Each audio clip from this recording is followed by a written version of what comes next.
नमस्कार मेरे प्यारे साथियों, स्वागत करते हैं आप सभी लोगों का एक बार फिर से अपने परिवार एग्री नॉलेज प्लाजा में। उम्मीद करता हूं आप सभी लोग स्वस्थ होंगे और बहुत ही शानदार होंगे। तो आप सभी लोगों की, जैसा कि कल बोला था, कल से आप लोगों की क्लासेस शुरू हो जाएगी अगर आप लोग कहेंगे तो। और आप लोगों ने मैसेज भी किया तो हमने सोचा चलिए शुरू कर देते हैं आप लोगों के लिए क्लासेस।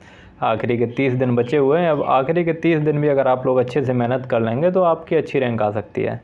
आखिरी के 30 दिन में हम जो आप लोगों को कराएंगे और बाकी जो गाइडेंस आप लोगों को प्रोवाइड करेंगे, कैसे कैसे आप लोगों को तैयारी करनी है, वो सारी चीज़ें आप लोगों को समय समय पे बताते रहेंगे। तो अगर आप लोग आखिरी के 30 दिन जो बचे हुए हैं उसमें भी अगर आप लोग हमारे साथ बने रहते हैं तो आपका सिलेक्शन अच्छी यूनिवर्सिटी में हो सकता है और अच्छी रैंक आ जाएगी आप लोगों की। तो आप लोगों की क्लास आज से शुरू हो गई हैं और अब डेली आप लोगों की क्लास चलेगी जब तक आपका एग्ज़ाम नहीं हो जाता है तब तक।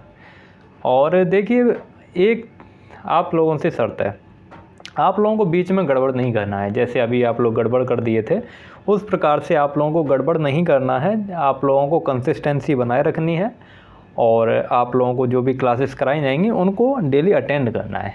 अगर लाइव नहीं देख पाते हैं कोई दिक्कत नहीं है, लाइव नहीं देख पाते हैं बाद में देख लीजिए जब टाइम मिले, लेकिन क्लास ज़रूर देखिएगा क्योंकि यहाँ पे आप लोगों को जो भी क्वेश्चन कराए जाते हैं वो बहुत ही इंपॉर्टेंट क्वेश्चन कराए जाएंगे आप लोगों को यहाँ पे, जो आपके एग्जाम में पूछे जा सकते हैं या प्रीवियस ईयर में पूछे गए क्वेश्चन हैं वही आप लोगों को यहाँ पे कराए जाएंगे। आखिरी के टाइम है तो आखिरी के टाइम पे आप लोगों को जो भी चीज़ें कराई जाएंगी इंपॉर्टेंट ही कराई जाएंगी।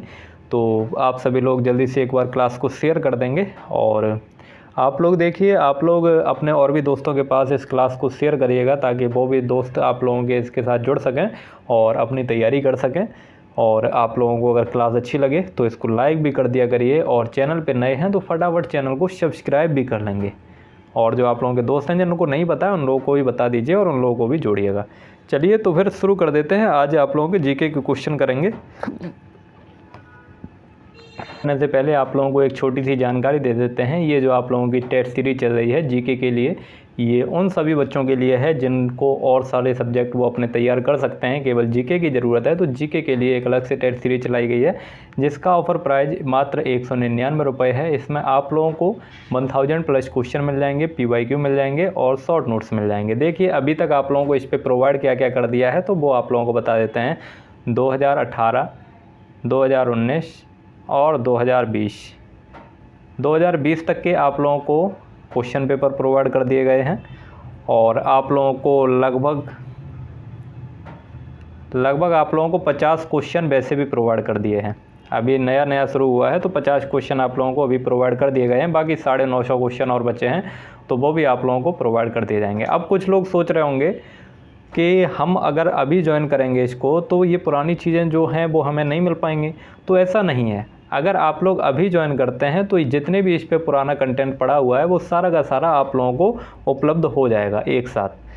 तो अगर आप लोग ज्वाइन करना चाहते हैं इसको तो नीचे व्हाट्सएप नंबर दिया हुआ है, वहाँ पे आप लोग मैसेज करेंगे तो वहाँ पे आप लोगों को QR कोड प्रोवाइड कर दिया जाएगा। वहाँ से आप लोग पेमेंट करके इस पर ज्वाइन हो सकते हैं। और UG के लिए अलग से चल रही है UG के लिए जो टेट सीरीज़ है इसका ऑफर प्राइस मात्र 299 रुपये है। इसमें आप लोगों को 2500 प्लस क्वेश्चन मिल जाएंगे, PYQ मिल जाएंगे, शॉर्ट नोट्स मिल जाएंगे। इसमें क्या क्या प्रोवाइड कर दिया है तो इसमें आप लोगों को 2018, 19, 20, 21, 22, 23, 2023 तक के आप लोगों को 2018 से 2023 तक के आप लोगों को previous year question paper provide कर दिए गए हैं इसमें। और आप लोगों को इसमें 60 + 60 120, यानी 60 के दो आप लोगों को एग्रीकल्चर के 120 वो हो गए। और आप लोगों को 50 + 50 100, यानी 250 क्वेश्चन के लगभग आप लोगों को यहाँ पे प्रोवाइड कर दिए गए हैं। बाकी 2500 क्वेश्चन आप लोगों को प्रोवाइड करने हैं, उसमें 250 क्वेश्चन आप लोगों को प्रोवाइड कर दिए गए हैं। 2250 क्वेश्चन जो बचे हुए हैं वो भी आप लोगों को धीरे धीरे करके सारे क्वेश्चन प्रोवाइड कर दिए जाएंगे। तो अगर आप लोग इस पर ज्वाइन होना चाहते हैं, इस पर भी आप लोगों को जो अभी ज्वाइन होंगे उन लोगों को सारा का सारा कंटेंट एक साथ मिल जाएगा वहाँ पे। तो अगर अभी आप लोग इस पे ज्वाइन होना चाहते हैं तो नीचे जो व्हाट्सएप नंबर दिया हुआ है वहाँ पे आप लोग मैसेज करेंगे तो वहाँ पे आप लोगों को QR कोड प्रोवाइड कर दिया जाएगा, वहाँ से आप लोग ज्वाइन हो सकते हैं। देखिए, यहाँ पे आप लोगों को यूट्यूब पे सारी चीज़ें प्रोवाइड नहीं की जा सकती, इसलिए आप लोगों के लिए ये छोटा सा प्राइज़ रखा है। तो उसमें अगर आप लोग ज्वाइन हो जाएंगे तो और अच्छा रहेगा क्योंकि बहुत सारी चीज़ें जो यहाँ पे प्रोवाइड नहीं हो पाएंगी वो आप लोगों की यहाँ पे प्रोवाइड कर दी जाएंगी। शॉर्ट नोट्स भी आप लोगों को दे दिए जाएंगे यहाँ पे। तो आप लोग इस पर ज़रूर ज्वाइन हो जाइएगा अगर आप लोग अच्छी रैंक चाहते हैं तो। बाकी फिर आप लोगों की इच्छा है। चलिए फिर क्लास को शुरू कर लेते हैं। ये तो जीके में आज का पहला क्वेश्चन है। देखिए आप लोगों को कुछ क्वेश्चन यहाँ पे हैंड रिटन मिलेंगे और कुछ क्वेश्चन आप लोगों को टाइप किए हुए मिलेंगे। तो यहाँ पे देखिएगा पहला क्वेश्चन है, उत्तराखंड कौन सा राज्य है, मतलब कौन से नंबर का राज्य है उत्तराखंड। तो देखिए उत्तराखंड कब बना था, तो उत्तराखंड पहले तो आप लोगों को ये पता होना चाहिए कि उत्तराखंड किससे अलग होकर बना है, तो उत्तर प्रदेश से अलग होकर बना है। यूपी का ही हिस्सा था, लेकिन सन 2000 में उत्तराखंड जो है वो उत्तर प्रदेश से अलग होकर एक नया राज्य बन गया। कौन सा राज्य है, तो ये 27वां राज्य है। कौन सा 27वां राज्य है। कब बना था, तो 9 नवंबर सन 2000 को। कब, 9 नवंबर सन 2000 को ये उत्तराखंड जो है उत्तर प्रदेश से अलग होकर एक नया राज्य बन गया। 27वां राज्य आपका उत्तराखंड हो गया। 28वां राज्य आपसे पूछा जाए तो 28वां राज्य कौन सा है, 28वां राज्य है झारखंड। 28वां राज्य है झारखंड। आप लोग कॉपी और पेन लेके बैठेंगे और लिखते चलेंगे। 28वां राज्य झारखंड है, जो 15 नवंबर सन 2000 को बना था। और 26वां राज्य कौन सा है, तो 26वां राज्य था छत्तीसगढ़। कौन सा, छत्तीसगढ़ जो है ये 26वां राज्य है। ये 1 नवंबर सन 2000 को बना था। 1 नवंबर सन 2000 को यहाँ पे देखिएगा 26वां राज्य छत्तीसगढ़ जो है ये 1 नवंबर सन 2000 को बना।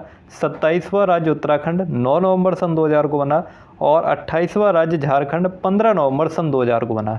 यानी सन 2000 में ही और नवंबर के महीने में ही ये तीनों राज्य बने हैं। और 29वां राज्य कौन सा बना है, तो 29वां राज्य जो है तेलंगाना बना है। कौन सा बना है, तेलंगाना बना है 29वां राज्य। ये किससे अलग होके बना है, तो ये देखिए ये आपका कब बना है, तो ये आप लोगों से ये पूछ सकता है 2 जून 2014। 2 जून 2014 को तेलंगाना जो है वो 29वां राज्य बना है। किससे अलग होकर बना है, तो ये आप लोग कमेंट सेक्शन में कमेंट करके बताएंगे, और नहीं पता होगा तो आप लोगों को बाद में बता देंगे हम। लेकिन आप लोग इसका जवाब ज़रूर दीजिएगा। 29वां राज्य वैसे पता होगा आप लोगों को, तो कमेंट सेक्शन में कमेंट करके बता दीजिए। और नेक्स्ट क्वेश्चन है, 2002 से 2007 तक भारत के राष्ट्रपति कौन थे। 2002 से 2007 के बीच में भारत के राष्ट्रपति डॉक्टर APJ अब्दुल कलाम थे। कौन, डॉक्टर APJ अब्दुल कलाम थे। प्रणब मुखर्जी कब से कब तक रहे हैं, तो प्रणब मुखर्जी आपके 2012 से 2017 तक रहे हैं। 2012 से 17 तक रहे हैं प्रणब मुखर्जी। उसके बाद बन गए थे रामनाथ कोविंद जी। और वर्तमान में कौन हैं, तो वर्तमान में आपके द्रौपदी मुर्मू हैं। कौन, द्रौपदी मुर्मू, ये वर्तमान में राष्ट्रपति हैं। और उपराष्ट्रपति कौन है, तो उपराष्ट्रपति जगदीप धनखड़ हैं। ये आप लोग याद रखिएगा। आप लोगों से करंट के जो क्वेश्चन है वो भी पूछ ले जाते हैं। तो यहाँ पे देखिएगा सबसे बड़ा प्रायद्वीप कौन है, सबसे बड़ा प्रायद्वीप, तो सबसे बड़ा प्रायद्वीप कौन है, आप लोग भी आंसर करते चलिए। सबसे बड़ा प्रायद्वीप अगर आप लोगों से पूछा जाए तो अरब प्रायद्वीप होता है। कौन सा, अरब प्रायद्वीप जो है वो सबसे बड़ा प्रायद्वीप है। नेक्स्ट क्वेश्चन है, भूटान की संसद का क्या नाम है।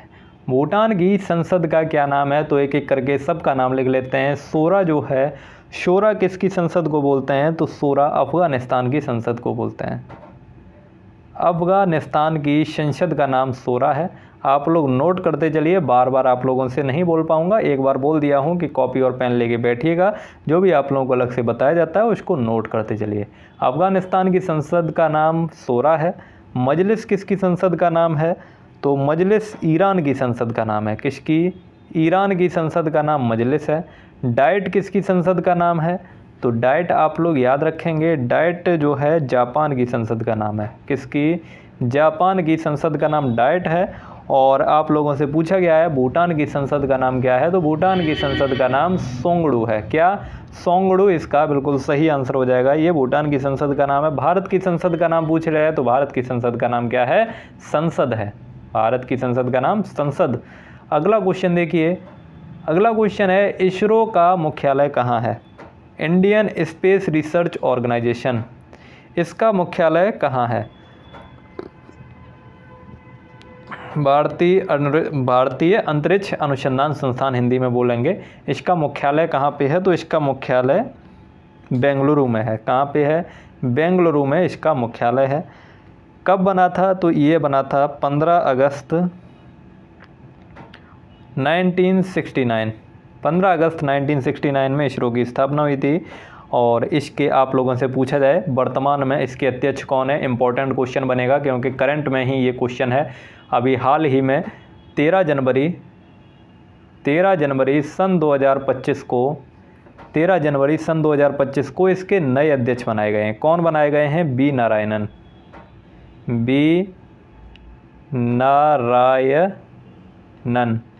नारायणन इनका पूरा नाम है। ये 13 जनवरी 2025 को इसरो के नए अध्यक्ष बनाए गए हैं। इसरो का एक सवाल यूपी कैटेट पीजी 2024 में पूछा गया था। यूपी कैटेट पीजी 2024 में पूछा गया था। इसरो के अध्यक्ष को ही लेके शायद पूछा गया था। इसरो से रिलेटेड ही कोई सवाल यूपी कैडेट पीजी 2024 में पूछा गया था। तो ये भी सवाल आप लोगों से पूछ सकता है इस साल कि इसरो के वर्तमान अध्यक्ष कौन है, क्योंकि करंट का क्वेश्चन बनता है तो आप लोग याद रखेंगे कौन है? बी नारायणन। कब बने हैं? 13 जनवरी 2025 को। अगला क्वेश्चन देखिए।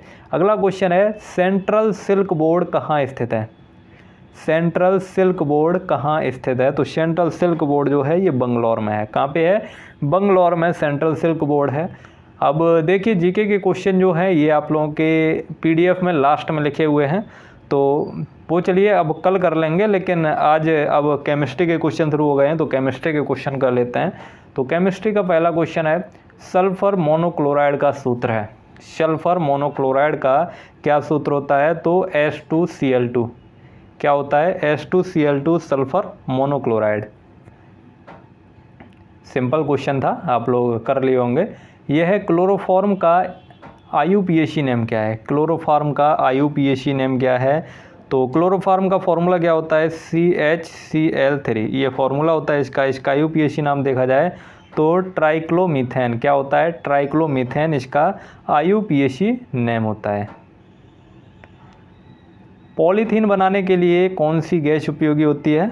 तो पॉलीथीन बनाने के लिए इथाइलिन गैस उपयोगी होती है। कौन सी? इथाइलिन। इथाइलिन का फॉर्मूला क्या होता है? C2H4। C2H4 इथाइलिन गैस जो है ये पॉलीथीन बनाने के लिए उपयोगी होती है। अगला क्वेश्चन है आपका CNG में सबसे अधिक गैस होती है। CNG जो होती है जिससे मोटर व्हीकल्स जो चलते हैं उसमें सबसे अधिक गैस कौन सी होती है? तो CNG में सबसे अधिक गैस होती है मीथेन। कौन सी होती है? मीथेन होती है। मीथेन का फॉर्मूला CH4। कितना होता है? 80 to 90%। CNG में 80 से 90% मीथेन होती है। मीथेन देखिए, मीथेन गैस आपकी धान के खेत से भी निकलती है। पूछ लिया जाए धान के खेत से कौन सी गैस निकलती है? तो धान के खेत से मीथेन गैस निकलती है। मीथेन का अणु भार पूछा है, तो मीथेन का अणु भार कितना होता है? मीथेन का अणु भार यहाँ पे कितना होता है? तो मीथेन का फॉर्मूला क्या होता है? CH4 होता है।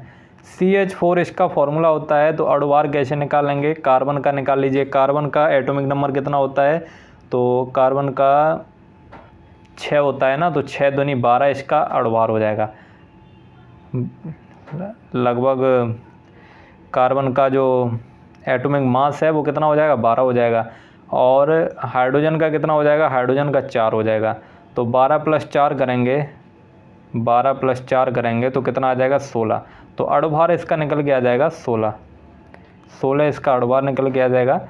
ये है साइनेमाइड विधि से बनाते हैं। साइनेमाइड विधि से अमोनिया बनाते हैं। क्या बनाते हैं? अमोनिया बनाते हैं। अमोनिया का फॉर्मूला क्या होता है? NH3 होता है। तो साइनेमाइड विधि का प्रयोग आप लोगों से ऐसे सीधे सीधे क्वेश्चन पूछ ले जाते हैं तो आप लोग इनको याद रखेंगे। साइनेमाइड विधि से अमोनिया बनाया जाता है। और अगला क्वेश्चन है सोरेनसन पैमाना होता है। सोरेनसन पैमाना जो है ये कहाँ से कहाँ तक होता है? तो सोरेनसन ने किसकी खोज की थी? pH की खोज की थी। pH की वैल्यू कहाँ से कहाँ तक होती है? तो 0 से 14 तक होती है। 0 से 7 तक। 7 से अगर पीछे जाएंगे, 7 से 0 की तरफ जाएंगे तो एसिडिक होगा, 7 से 14 की तरफ जाएंगे तो बेसिक होगा, और 7 पे क्या रहता है? 7 पे न्यूट्रल रहता है। यहाँ पे लिथियम का सम न्यूट्रॉनिक होगा। लिथियम का सम न्यूट्रॉनिक क्या होगा? तो जिसमें सम न्यूट्रॉनिक आप लोगों से पूछा है, तो सम न्यूट्रॉनिक इसमें सही आंसर हो जाएगा 4Ve8। ये जो है ये इसका सम न्यूट्रॉनिक हो जाएगा। अब आप लोग सोच रहे होंगे कि सम न्यूट्रॉनिक होता क्या है। तो सम न्यूट्रॉनिक वो होता है जिसमें न्यूट्रॉन की संख्या समान हो। क्या समान हो? न्यूट्रॉन की संख्या समान हो। अब न्यूट्रॉन की संख्या कैसे निकालेंगे? तो न्यूट्रॉन की संख्या जो उसका वेट दिया है यानी जो भार दिया है और जो उसका परमाणु क्रमांक है यानी एटॉमिक नंबर है, उसमें से वो घटा देंगे। तो 7 में से 3 घटाएंगे, कितना निकल के आ जाएगा? 4। यानी इसमें 4 न्यूट्रॉन है। और यहाँ पे देखेंगे पहले नंबर वाले में कितने न्यूट्रॉन हैं, तो 3 - 1 2 न्यूट्रॉन है। यहाँ पे 4 - 2 कितना है? 2 न्यूट्रॉन है। यहाँ पे 23 - 11 कितना? 12 न्यूट्रॉन है। और यहाँ पे 8 - 4 4 न्यूट्रॉन है। तो 4 ऊपर भी 4 है, नीचे भी 4 हैं। तो सम न्यूट्रॉनिक कौन हो जाएगा?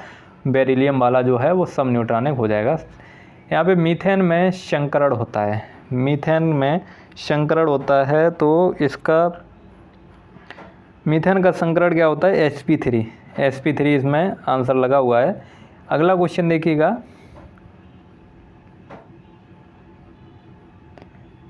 यहाँ पे कुछ चीज़ें आप लोग याद कर लीजिए। आर्गन का समबारिक पूछा है। आर्गन का समबारिक पूछा है तो समबारिक क्या होता है? आइसोबार इंग्लिश में बोलते हैं, आइसोबार। तो समभारिक क्या होता है? जिसमें भार समान हो, यानी भारिक आ गया तो जिसमें भार समान हो, यानी एटॉमिक नंबर जो है वो अलग अलग हो लेकिन एटॉमिक वेट समान हो। तो यहाँ पे 40 है इसका एटॉमिक वेट, और किसका एटॉमिक वेट आपको 40 दिख रहा है? तो 40 आपको एटॉमिक वेट दिख रहा है पोटेशियम का। पोटेशियम का भी एटॉमिक वेट 40 है और इसका भी 40 है। एटॉमिक नंबर इसका 18 है, इसका 19 है। तो यही नियम होता है कि एटॉमिक नंबर अलग हो और एटॉमिक वेट समान हो तो समभारिक होता है। तो यहाँ पे इसका समभारिक क्या हो जाएगा? पोटेशियम वाला जो है वो बिल्कुल सही आंसर हो जाएगा। अगला क्वेश्चन देखिए। अगला क्वेश्चन है H- में इलेक्ट्रॉन की संख्या क्या होगी? तो अगर H पे कोई चार्ज ना हो तो 1 इलेक्ट्रॉन होता है, लेकिन एक माइनस लग गया है तो माइनस अगर लग जाता है तो इलेक्ट्रॉन जुड़ता है। कितना माइनस है? 1 माइनस है तो 1 जुड़ गया, यानी 2 इलेक्ट्रॉन आ जाएगा इसमें। तो 2 इलेक्ट्रॉन वाला बिल्कुल सही हो जाएगा। बी ऑप्शन जो है वो बिल्कुल करेक्ट हो जाएगा। और प्लस लगाओ तो इलेक्ट्रॉन घट जाएगा, यानी H+ में पूछ ले तो 0 इलेक्ट्रॉन हो जाएंगे, यानी 1 है तो 1 में से 1 घट जाएगा तो 0 आ जाएगा। यहाँ पे Al3+ में इलेक्ट्रॉन की संख्या, ये वेरी सिंपल क्वेश्चन है। Al3+ में एल्यूमिनियम का कितना होता है? 13 होता है, और प्लस लगाए तो घटेगा। कितना प्लस है? 3 प्लस है तो 3 घट जाएगा, यानी 10 आ जाएगा। बी ऑप्शन इसका भी करेक्ट हो जाएगा। अगला क्वेश्चन है एसिटिलीन के बहुलीकरण से बनने वाला यौगिक है। एसिटिलीन के बहुलीकरण से बनने वाला यौगिक, तो एसिटिलीन के बहुलीकरण से क्या बनता है? यहाँ पे बेंजीन बनता है। क्या बनता है? बेंजीन बनता है। बी ऑप्शन बिल्कुल करेक्ट होगा यहाँ पे। पॉलीथीन अभी आप लोगों को बताया था किससे बनता है? एथिलीन से बनता है पॉलीथीन। और अगला क्वेश्चन देखिए, CO2 के 2 मोल का भार होता है। CO2 के 2 मोल का भार होता है। यहाँ पे पहले तो 1 मोल का भार निकालो CO2 का भार निकालो। ऑक्सीजन का कितना हो जाएगा? O2 है ना, तो एक ऑक्सीजन का 16 होता है, 2 ऑक्सीजन का कितना हो जाएगा? 32 हो जाएगा, यानी 32 इसका निकल गया। प्लस कार्बन का कितना होगा? 12 होगा, तो 32 + 12 44। ये निकालते कैसे हैं ये आप लोगों को पता होगा। देखिए कार्बन का एटॉमिक वेट कितना होता है?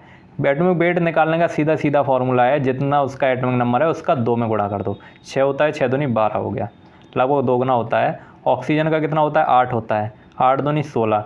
16 किसका हो गया? 1 का हो गया, लेकिन 2 ऑक्सीजन है तो 16 और जोड़ दो, यानी 16 + 16 32, 32 + 12 44 हो गया। 1 मोल का तो 44 हो गया। अब 2 मोल का पूछा है तो 2 मोल का कितना हो जाएगा? 44 में 2 का गुणा कर देंगे, 44 × 2 = 88 ग्राम आ जाएगा। तो 88 ग्राम जो है वो बिल्कुल सही आंसर हो जाएगा, इसका डी ऑप्शन करेक्ट होगा। अगला क्वेश्चन है अमोनिया के एक अणु में कुल इलेक्ट्रॉन की संख्या। अमोनिया के एक अणु में कुल इलेक्ट्रॉन की संख्या कितनी होती है? तो अमोनिया के एक अणु में यानी NH3 इसका फॉर्मूला होता है। तो इलेक्ट्रॉन कितने होंगे? नाइट्रोजन में इलेक्ट्रॉन की संख्या कितनी होगी? इलेक्ट्रॉन अगर कोई चार्ज ना हो तो जितना उसका एटॉमिक नंबर होता है वही उसका इलेक्ट्रॉन होता है। 7 होता है तो 7 इसमें हो जाएंगे। हाइड्रोजन पे भी कोई चार्ज नहीं है, 3 हाइड्रोजन दिए हुए हैं तो 3 हो जाएंगे, 1 में 1 होता है, 3 में 3, यानी 7 और 3 10 हो जाएगा। इसमें अमोनिया में अमोनिया के एक अणु में कुल इलेक्ट्रॉन की संख्या 10 हो जाएगी। और अगला क्वेश्चन है गंधक के तेजाब का तुल्यांकी भार क्या होता है। अब गंधक के तेजाब का फॉर्मूला क्या होता है, तो गंधक का तेजाब जो है वो H2SO4 को बोलते हैं। किसको? H2SO4 को गंधक का तेजाब भी बोलते हैं, अम्लों का राजा भी बोलते हैं, रासायनिक द्रव्यों का राजा भी बोलते हैं। तो यहाँ पे इसका तुल्यांकी भार पूछा है, तो तुल्यांकी भार निकालने का फॉर्मूला क्या होता है? तुल्यांकी भार जो है निकालने का फॉर्मूला होता है अणुभार बट्टे 2। अणुभार, एक मिनट, अणुभार बट्टे 2, अणुभार बट्टे 2 इसका फॉर्मूला होता है। यानी आप लोग पहले H2SO4 का अणुभार निकालेंगे, H2SO4 का अणुभार आप लोग निकालेंगे तो निकाल लीजिए, वैसे हमको याद है तो अणुभार इसका 98 होता है, वैसे ही निकालेंगे। पहले H2 का 2 हो जाएगा, उसके बाद सल्फ़र का, उसके बाद ऑक्सीजन का निकालेंगे तो इस प्रकार से 98 हो जाएगा। तो 98/2 कर देंगे तो इसका तुल्यांकी भार आ जाएगा, यानी 49 जो है वो बिल्कुल सही आंसर होगा। इसके तुल्यांकी भार कितना हो जाएगा? 49 हो जाएगा। और अणुभार पूछे तो अणुभार 98 हो जाएगा। अगला क्वेश्चन है बुझे हुए चूने में कार्बन डाइऑक्साइड गैस प्रवाहित करने पर क्या प्राप्त होता है। बुझे हुए चूने में अगर कार्बन डाइऑक्साइड गैस को प्रवाहित करते हैं तो क्या प्राप्त होता है? तो ऐसे सीधे सीधे क्वेश्चन पूछ ले जाते हैं। CaCO3 क्या प्राप्त होता है? CaCO3। अगला क्वेश्चन है चूने का भुजना।